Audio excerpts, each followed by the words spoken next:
Okay, so we were having a problem with this mirror, just flexing back and forth wherever it wanted to go. So we looked it up online, and as you can see back in there, the actual plastic post that holds that spring down, which holds the whole mirror on, is broken, gone, missing. We don't know what happened to it. So take the mirror off. It's pretty easy. If you have something soft that you can wedge back in here, you can see the plastic's pretty easy to pop off. This little peg is what holds it. Just pull it forward from the top. It'll fold down on the two hinge points, there and there. You can fold it forward and then take them off. And then you'll want to mark it. We mark the bottom one with the mark, so we make sure we plug them back in right. And then you want to unplug this mirror because it will fall off and break if you're not careful.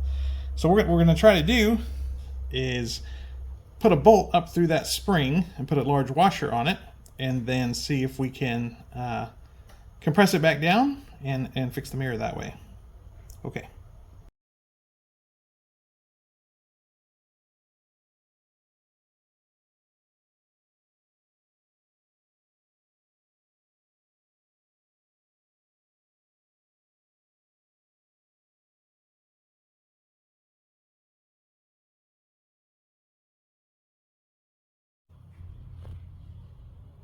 Oh, there we go.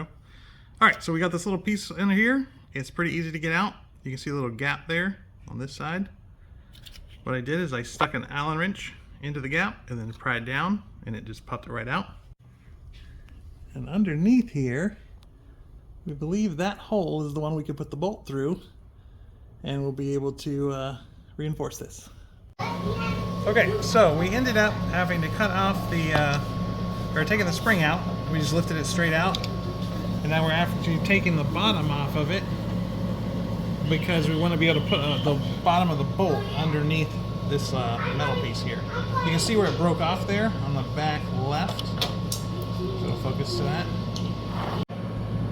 Okay, so as you can see here, we took a washer, we cut part of it off with a Dremel so that the wire could fit up in there, and then we're going to set that back flush, screw it back down, and all our wires come out the top.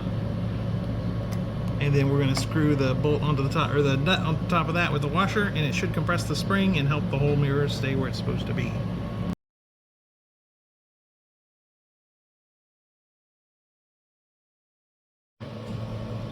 Okay, so this is in place. We haven't tightened it down yet. You can see we had to cut the top washer as well to get a little notch for all the wires to come out of. So we're about to tighten down that nut, and that should compress the spring and make everything work right.